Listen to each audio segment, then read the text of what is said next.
ओम नमो भगवते वासुदेवाय। ओम नमो भगवते वासुदेवाय। ओम नमो भगवते वासुदेवाय। ओम अज्ञानतिमिरान्धस्य ज्ञानाञ्जनशलाकया चक्षुरुन्मिलितं येन तस्मै श्रीगुरवे नमः। श्रीचैतन्यमनोभीष्टं स्थापितं येन भूतले स्वयं रूपकदा मह्यं ददाति स्वपदान्तिकं। वन्देऽहं श्रीगुरो श्रीयुतपथकमलं श्रीगुरून् वैष्णवांश्च श्रीरूपं साग्रजातं सहगणरघुनाथान्वितं तं सजीवम् साद्वैतं सावधूतं परिजनसहितं कृष्णचैतन्यदेवं श्री राधा कृष्णपादान् सागणललिता श्रीविशाखान्वितां च। हे कृष्ण करुणा सिंधु दीनबंधु जगत्पते गोपेश गोपिका कांता राधा कांता नमोस्तुते। कांचन गौरांगी राधे वृंदावनेश्वरी वृषभानुसुते देवी प्रणमामि हरिप्रिये। वाञ्छाकल्पतरुभ्यश्च कृपा सिन्धुभ्यैव च पतितानां पावनेभ्यो वैष्णवेभ्यो नमो नमः। नमो विष्णुपादाय कृष्णप्रेष्ठाय भूतले श्रीमते भक्तिवेदान्तस्वामिनिति नामिने नमस्ते सारस्वती देवे गौरवाणी प्रचारिणे निर्विशेष शून्यवादी पाश्चात्य देशधारिणे। जय श्री कृष्ण चैतन्य प्रभु नित्यानंद श्री अद्वैत गदाधर शिवासादि गौर भक्तवृंद। हरे Krishna Krishna Krishna Hare Hare Hare Ram Ram Ram Hare Hare.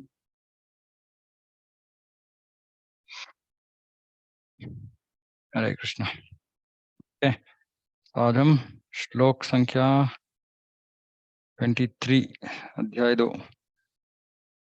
Okay, last class में हमने 22 श्लोक को पढ़ा। वासांसि जीर्णानि यथा विहाय नवानि गृह्णाति नरोपराणि तथा शरीराणि विहाय जीर्णानि अन्यानि संयाति नवानि देहि।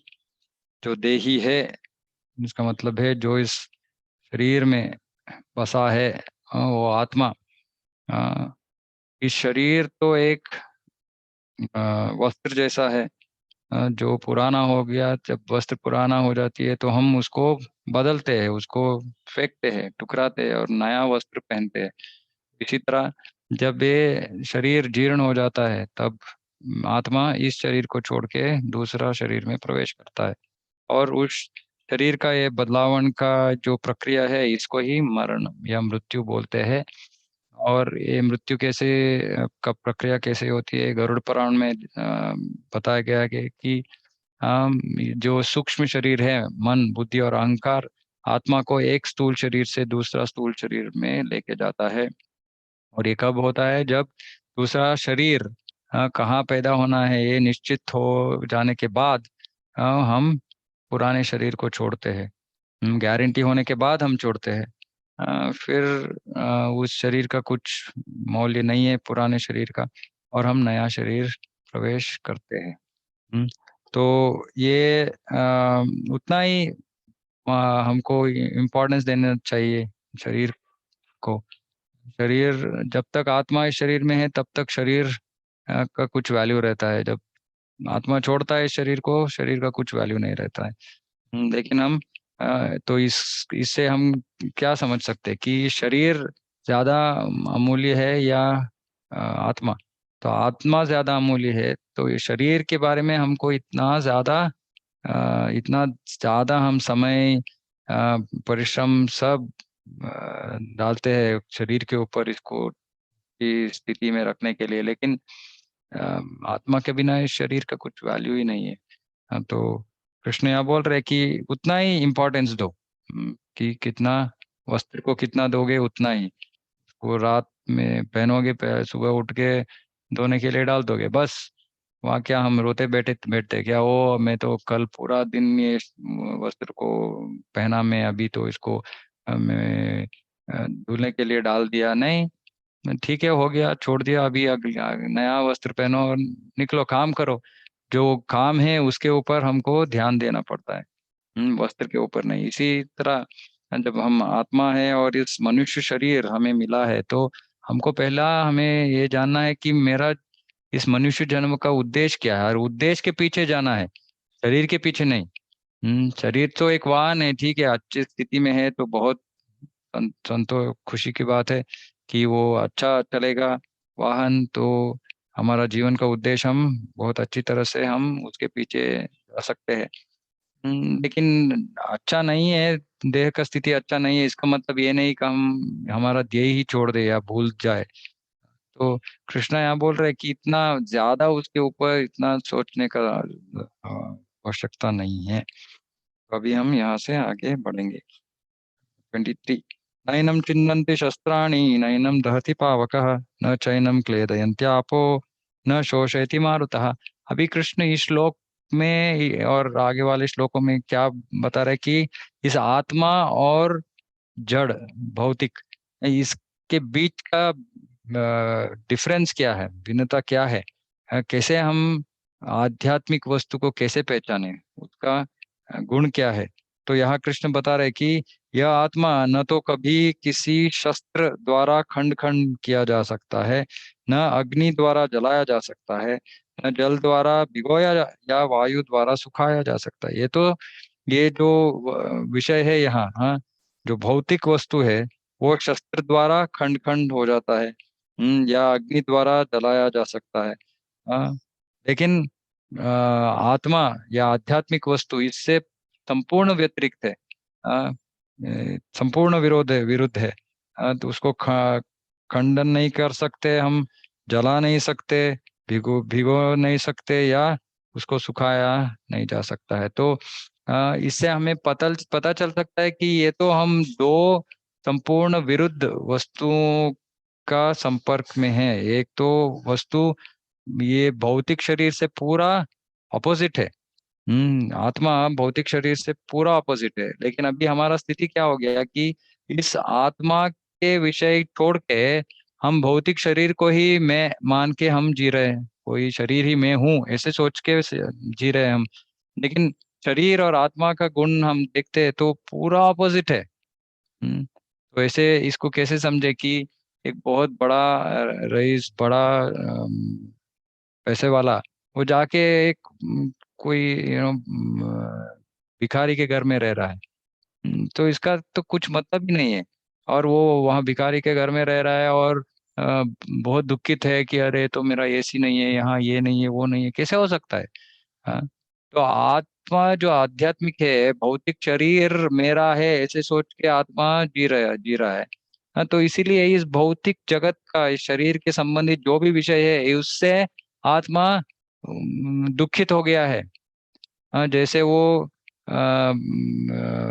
जाके भिखारी के घर में रह रहा है और उसके घर के पूरा वातावरण से वो प्रभावित हो गया, अरे ये क्यों, ऐसा क्यों है, मेरा एसी कहाँ गया, मेरा बिस्तर कहाँ गया।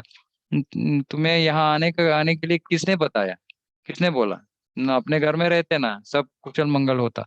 इसे हम वहाँ हमारे घर छोड़ के यहाँ आके यहाँ ठोकर खा रहे हैं और उसके बारे में ही पूरा समय सोचने में लगा रहे हैं। मेरा देह ऐसा है, मेरा भौतिक परिस्थिति ऐसा है, मुझे यहाँ खुशी नहीं है, वहाँ खुशी नहीं है, ये वो प्रॉब्लम है, वो समस्या है। और आत्मा का जो विषय है, मैं आत्मा हूँ, मेरा काम क्या है, ये सब हम भूल गए। हम्म ये तो जीवन व्यर्थ करने का रीति है। ऐसे हम जीवन व्यर्थ करेंगे और अगले जन्म में फिर पता नहीं, मनुष्य जन्म मिलेगा नहीं मिलेगा वो भी पता नहीं।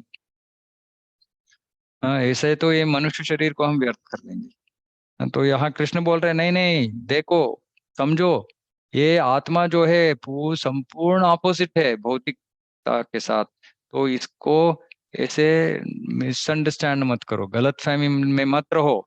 तुम अलग हो, संपूर्ण रीति से अलग हो तुम आत्मा। तो उसके बारे में और यहाँ गुण बता रहा है कृष्ण। अच्छेद्योऽयम् अदाह्योऽयम् अक्लेद्यो शेषोऽशेव च नित्य सर्वगतस्ताणुरचलोऽयं सनातनः। यह आत्मा अखंडित तथा अघुलन क्या है, अघुलनशील है। अघुलनशील का मतलब क्या है? क्लेद्य, क्लेद्य, ओके। 24।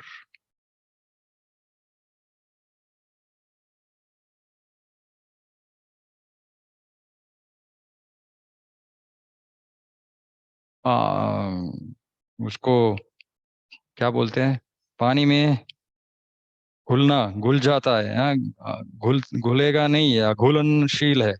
हाँ, इसे न तो जलाया जा सकता है, न ही सुखाया जा सकता है। यह शाश्वत, सर्वव्यापी, अविकारी, स्थिर तथा सदैव एक सा रहने वाला है, एक सा रहने वाला है। हाँ। तो यहाँ आत्मा के बारे में और बता रहे हैं कि अखंडित है, वो तो पहले ही बता दिया, इसको खंडन नहीं कर सकते, ब्रेक नहीं कर सकते। तथा अघुलनशील, पानी में उसको मिलाया तो वो मिक्स नहीं होगा। हाँ। इसे न तो जलाया जा सकता है, वो भी बताया गया है, नहीं सुखाया जा सकता है, वो भी बताया गया है। फिर से दोहरा रहा है कृष्ण। यहाँ शाश्वत है, शाश्वत। ये आत्मा शाश्वत है, लेकिन शरीर अशाश्वत है, वो तो आज है कल नहीं रहेगा। हम्म।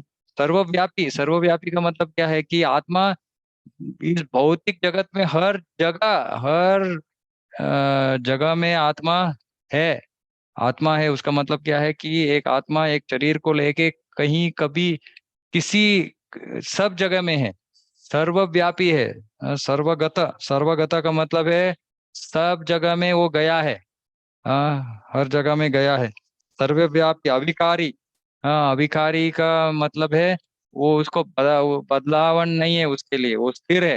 हाँ, ऐसे ही रहता है वो, स्थिर तथा सदैव एक सा ही रहता है। हाँ, लेकिन शरीर तो एक सा ही नहीं रहता है ना।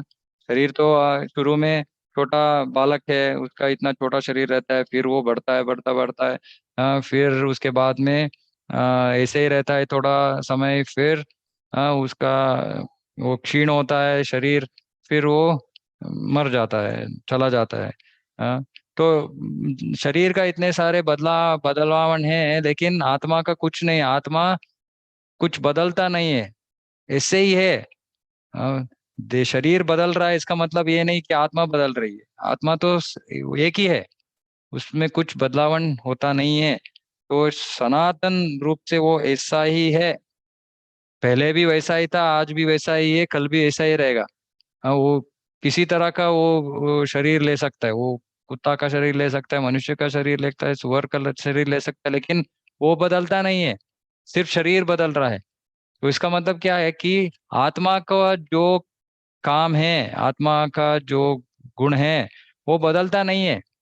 हाँ, और उसका गुण का जो असली हमारा जो काम है, स्वधर्म है, वो सिर्फ हम मनुष्य जन्म में ही, मनुष्य शरीर में ही हम उसका प्रयोजन उठा सकते हैं। नहीं तो कुत्ता कुछ भक्ति नहीं कर सकता, आत्मा है उसको वो पता भी नहीं है। लेकिन मनुष्य भी ऐसे कुत्ते की तरह बिना सोचे ऐसे इंद्रिय भोग में, खाने में पीने में ऐसे, बच्चों को पैदा करने में ऐसे ही जीवन बिता दिया, तो क्या फर्क पड़ा। हाँ, वो तो कुत्ते की जीवन है। तो यहाँ ये सब हमें जानना है, क्यों जानना है, क्योंकि हमको इस आत्मा के ऊपर थोड़ा हमारा जो अटेंशन है वो शरीर के ऊपर इतना है, ज्यादा है, तो थोड़ा वो शरीर से हटाना है हमें। हाँ, और शरीर से वो हमारा फोकस हटा के हमें इस आत्मा के ऊपर डालना है। इसलिए कृष्ण आत्मा के इतने सारे गुण लक्षण बता रहा है अगले श्लोक में। अव्यक्तोऽयम् अचिन्त्योऽयम् अविकार्योऽयम् उच्यते तस्मादेवं विदित्वैनं नानुशोचितुमर्हसि। का आत्मा अव्यक्त है, अव्यक्त। अव्यक्त का मतलब क्या है कि वो व्यक्त होता नहीं है। तो आत्मा को हम देख नहीं सकते। हाँ, हमारे आंखों से देख नहीं सकते, हमारा भौतिक आंखों से हम आत्मा को देख नहीं सकते। अकल्पनीय है, तो कोई कल्पना नहीं कर सकता कि ये कैसे अचिंत्य है। हाँ, आत्मा। हाँ, तथा अपरिवर्तनीय, अपरिवर्तनीय, फिर से वही है, कुछ बदलाव नहीं होता उसमें। कहा जाता है यह जानकर तुम्हें शरीर के लिए शोक नहीं करना चाहिए। तो कृष्ण ऐसा बता रहे, तो फिर आजकल के आधुनिक लोग बोलते हैं नहीं, मैंने तो आत्मा को देखा ही नहीं, तो अभी मैं कैसे इसको स्वीकार करूं कि आत्मा है। तुम कुछ भी बोल सकते हो। मेरे इंद्रियों से मेरा मुझे इसका ग्रहण नहीं हुआ है, मैंने देखा नहीं है आत्मा को।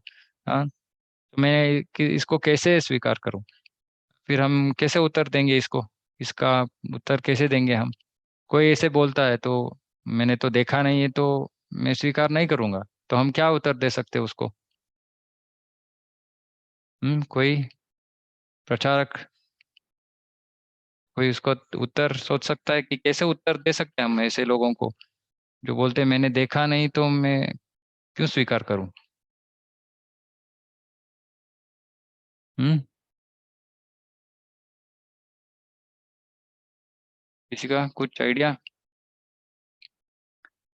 तो प्रभुपाद जी बोलते हैं कि हम्म क्या हमने अपने हाँ, हम सब लोगों का माता पिता रहते हैं, हम क्या हम हमको कैसे पता है कि हमारे माता या पिता यही है? तो किसी को अगर शक है कि मेरा पिता कौन है, तो हम क्या करेंगे, जाके माँ से पूछेंगे कि माँ मेरा पिता कौन है, और माँ बोलते हैं ये आपका पिता है। तो क्या हम वहाँ फिर वहाँ बोलेंगे माँ को नहीं नहीं नहीं, मैं तो तुमको कैसे मानूं? झूठ भी बोल सकती हो तुम। नहीं, मैं तो अभी टेस्ट करूंगा। कैसे टेस्ट करोगे? मैं सबका डीएनए टेस्ट करूंगा, सबका, इस जगत में जो भी है सबका डीएनए टेस्ट करूंगा, फिर मैं तय करूंगा कि यही मेरे पिता है। ये तो पागलपन है। हाँ? जो माँ है वो वेद माँ है।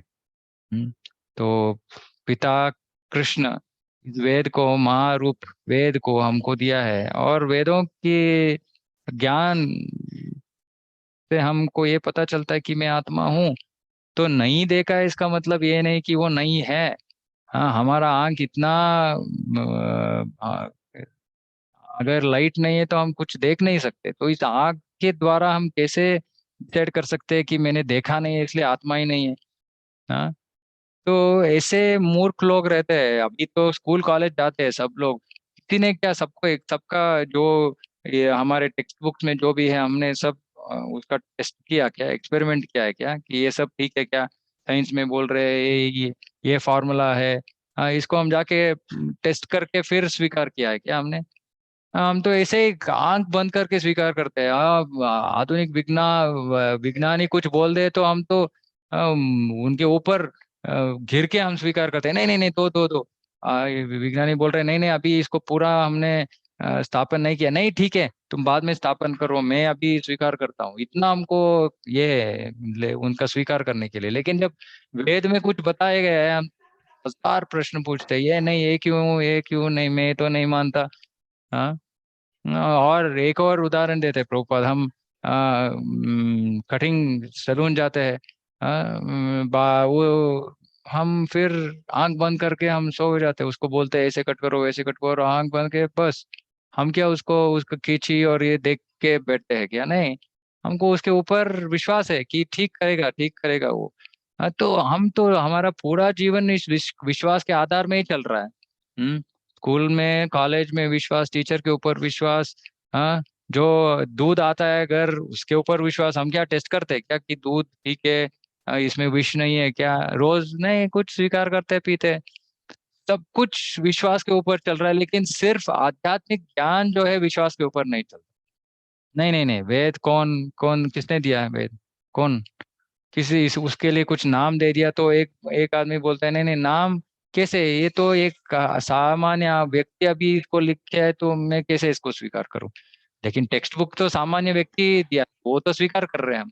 लेकिन वेद को बोल रहे नहीं नहीं व्यासदेव, तो ये तो नहीं। फिर हम बोलते हैं व्यासदेव भगवान के अवतार है, वो भगवान के अवतार वो क्या होता है, वो तो मैं मानता ही नहीं।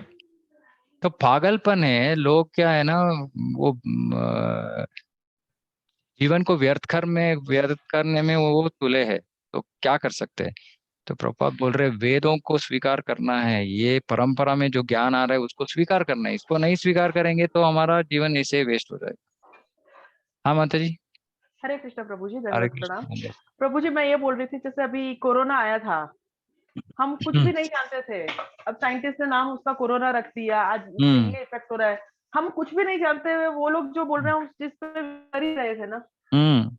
हाँ, सब हमने कुछ कुछ मानते नहीं हैं हम। देखा है, सब कुछ हम वो सब जो भी डॉक्टर्स बोल रहे हैं, हर जो भी चीज मार्केट में आ रही है, कोई टीवी पे कुछ बोल रहे हैं, हम सब चीज को विश्वास कर रहे हैं, पर हमारे शास्त्रों पे विश्वास नहीं करते हैं। नहीं करते, हम इतना बुद्धिमान है ना हम। जिसके ऊपर विश्वास करना है उसको छोड़ के हम बाकी सब के ऊपर विश्वास करते हैं, इतना पागल है। हम्म। तो लोगों को हमको बताना है कि नहीं, शास्त्र को सुनो, शास्त्र को स्वीकार करो। पागल मत बनो। नहीं तो फिर से कुत्ते का शरीर मिल जाएगा। वो तो वो भी नहीं स्वीकार करते कि पूरा जन्म है। तो ऐसे लोगों को क्या करें? प्रार्थना कर सकते हैं। नहीं तो प्रभुपाद जी बोल देते नहीं, प्रसादम दो उसको। हाँ, जो इसे बहुत वाद करते हैं उसको सिर्फ प्रसादम दो रोज, ठीक हो जाएगा उसका सिर। ओके, अगले श्लोक। हम्म। अथ चैनम नित्यजातम नित्यम वामन्यसे अमृतम तथापि त्वं महाबाहो नैनम शोचितुमर्हसि। अभी बोल रहे हैं, किंतु यदि तुम यह सोचते हो कि आत्मा सदा जन्म लेता है तथा सदा मरता है, तो भी ये महाबाहु तुम्हारे शोक करने का कोई कारण नहीं है। अभी तक तो बोला कि आत्मा को कुछ ऐसे जन्म ऐसे कुछ है ही नहीं, उसका जन्म ही नहीं है, तो उसका मृत्यु कहाँ से होगी। तो ये शाश्वत है, मरण मृत्यु नहीं है इसके लिए। तो इसके इसको समझ के सिर्फ शरीर के लिए तुम शोक मत, तो शोकित मत होना। क्यों? क्योंकि शरीर तो तात्कालिक है, वो तो आज है कल मरेगा। वो ऐसे नहीं तो किसी और दूसरे रीति से मरेगा, नाश हो जाएगा।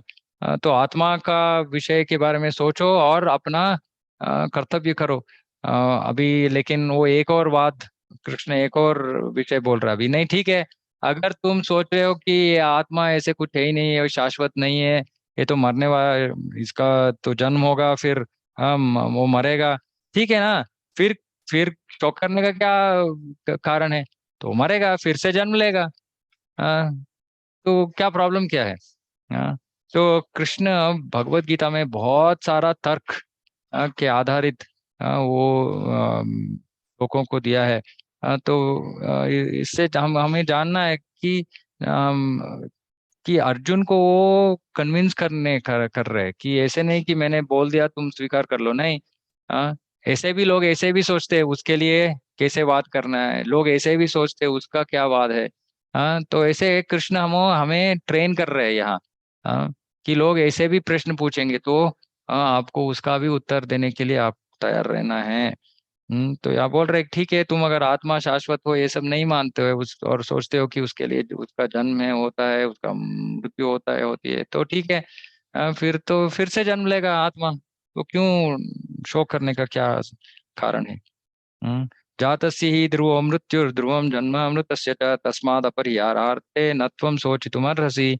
जिसने जन्म लिया है, जिसने, उसकी मृत्यु निश्चित है, और मृत्यु के पश्चात पुनर्जन्म भी निश्चित है। अतः अपने अपरिहार्य कर्तव्य पालन में हाँ, तुम्हें शोक नहीं करना चाहिए। अपरिहार्य, अपरिहार्य के मतलब है इसका कुछ और परिहार नहीं है।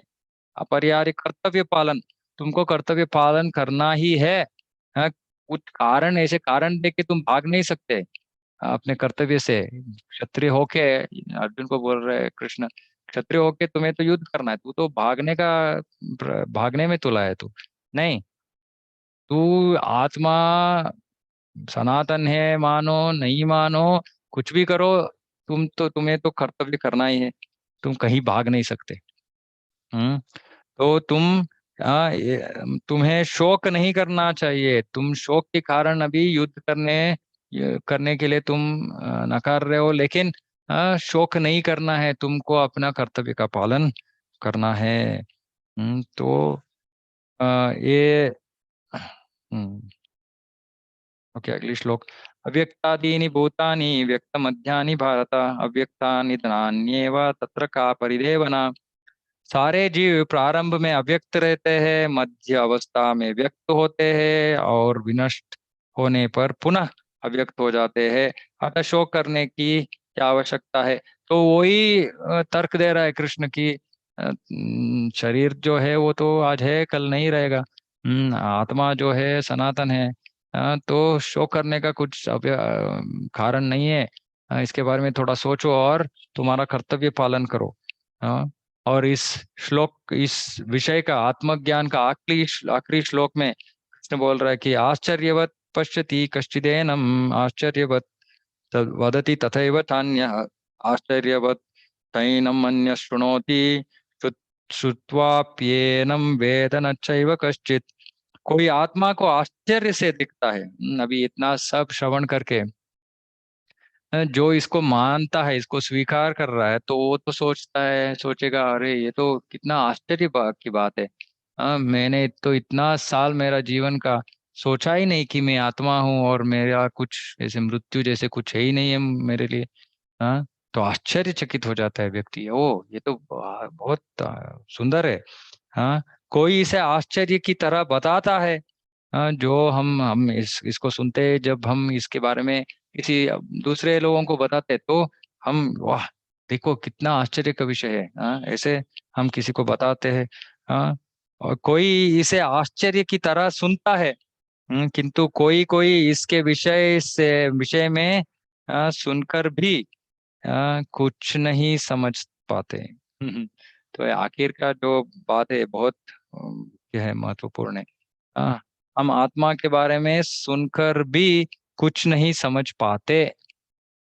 हम्म, अगर प्रभुपाद जी का ये तात्पर्य नहीं होते तो हमको कुछ भी समझ में नहीं आता।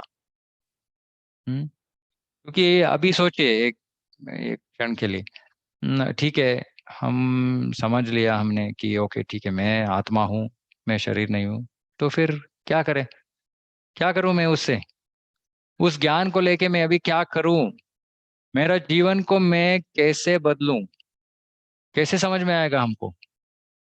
हम्म जब हम इस भावार्थ तात्पर्य को हम पढ़ते हैं तो हमको थोड़ा बहुत इसका इसके विषय में हमको थोड़ा बहुत जानकारी मिलती है। क्योंकि प्रभुपाद जी हर तात्पर्य में बोलते हैं कि आत्मा हो, भगवान के अंश हो तो भक्ति में लगो। हम्म लेकिन अगर ये तात्पर्य नहीं होते तो हम भी इसके विषय जानकर भी कुछ फायदा नहीं होता हमें। हम सोचते हैं, हाँ ठीक है, मैं शरीर नहीं हूँ, ठीक है आत्मा हूँ, ओके। हाँ, अभी हम ठीक है बोलते हैं और कल सुबह फिर उठ के हाँ देह का शरीर का ही काम करेंगे। तो इस ज्ञान का क्या उपयोग हो गया? कुछ प्रयोजन नहीं है। हम्म, तो बहुत सारे लोग ये सुन के भी उनको समझ में ही नहीं आता। हाँ, कैसे समझे हम? हाँ, फिर हमको उसको एक्सप्लेन करना है कि देखो भाई, जब कोई मरता है तो जो हम किसको जानते हैं वो तो वही उसका शरीर पड़ा हुआ है। हाँ, लेकिन जो हमने कभी देखा नहीं वो आत्मा उस शरीर को छोड़ के चला गया है। तो इसीलिए उसका कुछ अभी वैल्यू नहीं है। तो शरीर में क्या था पहले और अब क्या नहीं है? हाँ, वही आत्मा है, चेतना है। तो ऐसे हम लोगों को समझा सकते हैं। लेकिन इसको तो क्या बोलते हैं, स्मशान वैरागी बोलते हैं कन्नड़ में। स्मशान वैरागी, इसके बाद मतलब क्या है कि हम जब किसी को खोते हैं तभी हम ही उसके बारे में सोचते हैं और थोड़ा वो मन में रहता है, फिर हम भूल जाते हैं, फिर शरीर शरीर शरीर। हम तो इस शरीर के पीछे पागल हो गए हैं। सच में पूरा हम जब भगवत गीता भागवत पढ़ते हैं, हर लीला में, हर कथा में यही बात आती है कि हम क्यों शरीर के पीछे ऐसे भाग रहे हैं। हाँ, शरीर इतना महत्वपूर्ण है ही नहीं, लेकिन पूरा भौतिक जगत, पूरा संसार शरीर के पीछे भाग रहा है। और भक्त भक्त लोग भी इस सब ज्ञान को पाने के बाद भी हाँ हम शरीर के पीछे भागते हैं। शरीर के विषयों में डूबते हैं, दुख अनुभव करते हैं, सुख अनुभव करते हैं। हम तो हमें भी जानना है कि नहीं। इसीलिए कृष्ण बोलते हैं ब्रह्मभूत प्रसन्नात्मा, हमको ब्रह्मभूत अंत तक आना है। हाँ, कैसे वो ठीक है। अगर कल सुबह ना तो बहुत सारे हम आता है, अगर कोई खाना बनाता है और उसमें नमक कम है तो हम क्या बोलेंगे? हम्म इमीडिएटली बोलेंगे नमक कम है ना? हाँ, ये तो शरीर के स्तर पर जीना है, हमको क्या करना है? अगर नमक कम है, अर्चिता माता जी मत बोलिए, बाकी भक्त। हम्म अगर खाने में नमक कम है तो हमें क्या करना है? कैसे सोचना है हमें इसके बारे में?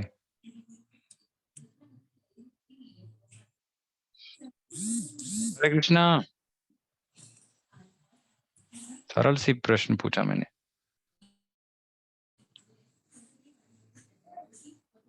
प्रभु जी, प्रसाद समझ के स्वीकार कर लेना चाहिए। प्रसाद नहीं चल के रहा था। पहले हमारे मन में ये विचार आना चाहिए कि ये तो प्रसाद है। स्वीकार करना एक बात है, अभी मैं और एक थोड़ा ऊपर की एक उच्च विचार बोलूंगा अभी मैं। पहले हमारे मन में क्या आना चाहिए कि मैंने तो ऐसे, किसी ने बना दिया ऐसे, ओ ठीक है नमक कम है, मैं तो इसको भगवान को ऐसे ही भोग चढ़ा दिया। हाँ, फिर हमारे मन में ये विचार आना चाहिए कि अरे इतना इतना कृष्ण ही खा लिया इसको, कृष्ण ने मुझे कुछ नहीं बोला। हाँ, मुझे बोला नहीं, अरे इसमें नमक कम है, क्या करूं मैं, कैसे खाऊं इसको। हाँ, उसको तो ऐसे ही खिला दिया। अभी जब हमारा टेस्ट का विषय आ जाता है तो नहीं नहीं नहीं, एक मिनट, थोड़ा इसको, थोड़ा ये डालो वो डालो, इसको ठीक करो, फिर खाओ। हाँ, भगवान, हाँ, वो तो ठीक है ना, वो तो सर्वशक्तिमान है, वो थोड़ा अपने शक्ति से वो थोड़ा नमक डाल दिया होगे उन्होंने। हाँ, ये भक्ति नहीं है, ये भक्ति नहीं है, ये इंद्रिय भोग है। अब भक्ति जैसे दिख रहा है ये, क्योंकि हम भोग लगा चढ़ा रहे सब कर रहे हैं, लेकिन ये असली भक्ति नहीं है। असली भक्ति क्या है कि हमें हर समय हम हमारे में कृष्ण भावनामृत, कृष्ण, उसके बारे में चेतना होना चाहिए कि ये मैं किस लिए कर रहा हूँ, कृष्ण के लिए कर रहा हूँ। लेकिन ये कृष्ण इससे संतुष्ट हुआ है क्या? नहीं, उसको तो मैं कैसे भी, ठीक है चलो, कुछ भी हो उसके लिए ठीक है, मेरे लिए कुछ ठीक नहीं है, मेरे लिए तो ऐसे पक्का होना चाहिए। हाँ, ऐसे नहीं, ये फिर से वो शरीर की धारणा ही है। तो शरीर के बारे में, शरीर के स्तर पर ही हम सोचते हैं। हाँ, तो भक्तों को इसका थोड़ा जीवन में प्रयत्न करना है, प्रयास करना है कि जहां जहां भी मैं अभी शरीर के स्तर पे जीवन बिता रहा हूँ, कि ऐसे सोच रहा हूँ, शरीर शरीर शरीर के संबंधित मैं, मेरा, हम्म मेरे रिश्तेदार, ऐसे मैं जब सोच रहा हूँ तो इस सब को थोड़ा कम करना है। क्यों कम करना है? क्योंकि कृष्ण बोल रहे तुम आत्मा हो, ब्रह्मभूत हंत तक आना चाहिए, सुख और दुख को सम दृष्टि से देखना है, स्वीकार करना है। तो अब अभी से हम भगवान के ऊपर अवलंबित होके थोड़ा थोड़ा इसको प्रयास करना है हमारे जीवन में। और ये शरीर का जो ये भौतिक धारणा है उसको थोड़ा कम करना है। तभी हमको असली कृष्ण भक्ति का जो रुचि है, वो हम आस्वाद कर सकते हैं। नहीं तो शरीर में ही डूबा डूबे रहेंगे और ऐसे ही समय समय हो जाएगा, यहाँ से निकलने का समय आ जाएगा फिर। हम्म, तो इस आत्मा का ज्ञान इतना इतना महत्वपूर्ण है, कि हमें सोच के यहाँ से सुन के वहां छोड़ने का विषय नहीं है ये। हम्म इसको बहुत अच्छी तरह से हमें सोचना है, और इसके प्रकार हमें जीवन बिताना है। ठीक है, तो हम यही आज का विषय यही समाप्त करते हैं।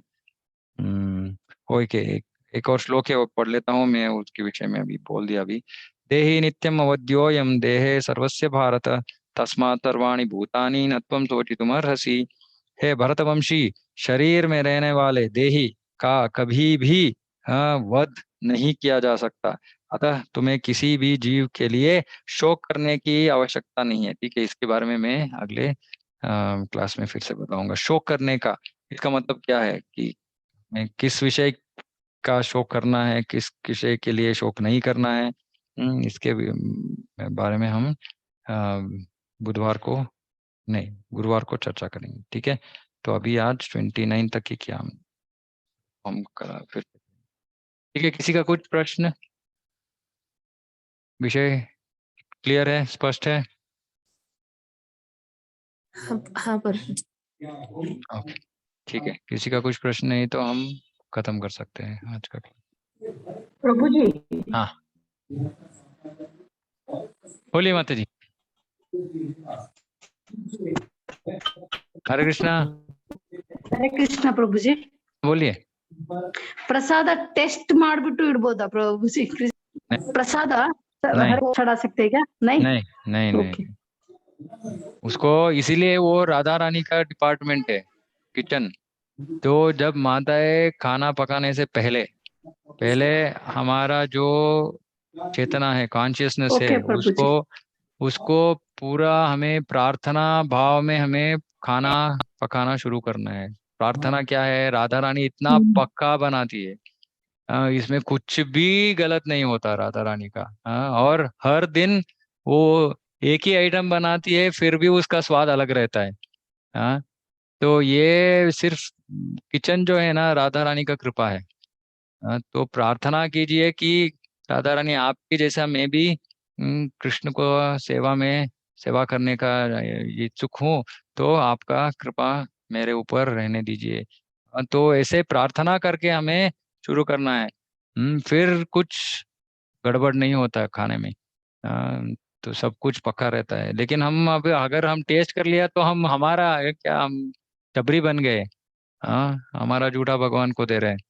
नहीं, ये भी हमें सोचना है ना, ये सब विषय आसान से विषय है। और मैं अगर चाट दिया तो इसका मतलब क्या है? मैंने जो चाटा उसको भगवान को मैं चढ़ा चढ़ा रही हूँ। गलत हो गया ना। ओके, किसी और का कुछ प्रश्न?